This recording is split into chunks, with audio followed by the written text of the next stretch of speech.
right, so long story short, if you're trying to take out your Ford 2002 Ford Expedition side window, this back one here, we're getting ready to paint this one. Little DIY house project, getting it done. And long story short, I looked all over YouTube. I didn't see nobody ever take this out or talk about it.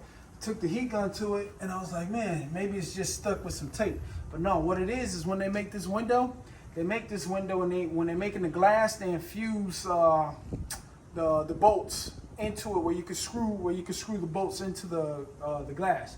So it's I think it's 8 bolts. I'm still getting it out now. So the way to get to it, long story short, once again, is you're gonna unscrew the seat belt that goes up here in this corner, right? It takes a Torx. Takes that special Torx. It's a T50. Once you pull this bad boy out, boom, you pull the plastics. You're gonna pull all the plastics out from here down here. Well, you don't have to do these. I did it, but I'm gonna be painting this anyway, just this inside. You're gonna take out these rivets, which goes here. I guess this is for cargo. So you're gonna screw these. You're gonna screw 1 and 2. Boom, done. Then you come outside, then you come around, and then once you get the top paneling off right here, you good with that top paneling, and as you can see, you can just pull it. You don't have to move the whole thing. You don't have to take the whole thing down. Just pull this down just like that. See those screws right there? See those screws? 1, 2, 3, 4, all the way around. It might be a little glue that you might have to get off, but this is your main corporate that's holding up your window. Exposed. This is going to be right here. You're gonna have this screw right here. I mean this bolt, this nut. I'm sorry. You're gonna have that bolt right there. Boom. And this is what holds the seat belt up. Boom. Drop the seat belt. So now you can put that back on so you don't lose it. Then pull your plastics off. And that size right there, my friends, is going to be a 15. It's gonna be a 15 to pop that bad boy off.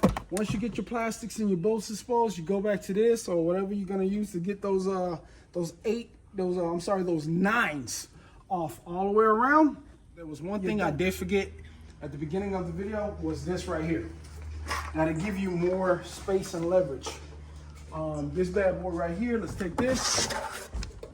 This piece here, this piece right here is the vent that goes up into here to give you all your air going all the way around, So once you slide this back, you pop it open. I got one of these. You can use your thumbnails if you got strong enough. Boom, pop that out just like that, and then just slide it up. Just slide that out. Get this out of your way. Makes life a hell of a lot easier. And taking all the rivets out, you do need a little heat. Just a little bit of heat. Doesn't take much, because the main source of what's holding this glass in the window is the 9mm bolts, nuts that's holding. I think you got 4 down here, 3 going up here, 4, and then 3. Boom, once you take those out, add a little heat, a little simple, add just a little heat, out a beam, and see, as you can see, boom, it's already, see how that's coming out already? It's already just adding the heat to that, and it moved it. But yeah, see, it's starting to already come out. Boom. And then just apply that heat all the way around. Oh, there you go, see? Boom, got that heat right there. And like I said, once again, taking this out because we want to, I want to paint. I want to make sure I get paint all in that little section. But I'm going to stop right there because I'm playing with it a little too much, and I don't want to have to go to the junkyard and buy another window. Yeah, that's it. Screw that shit.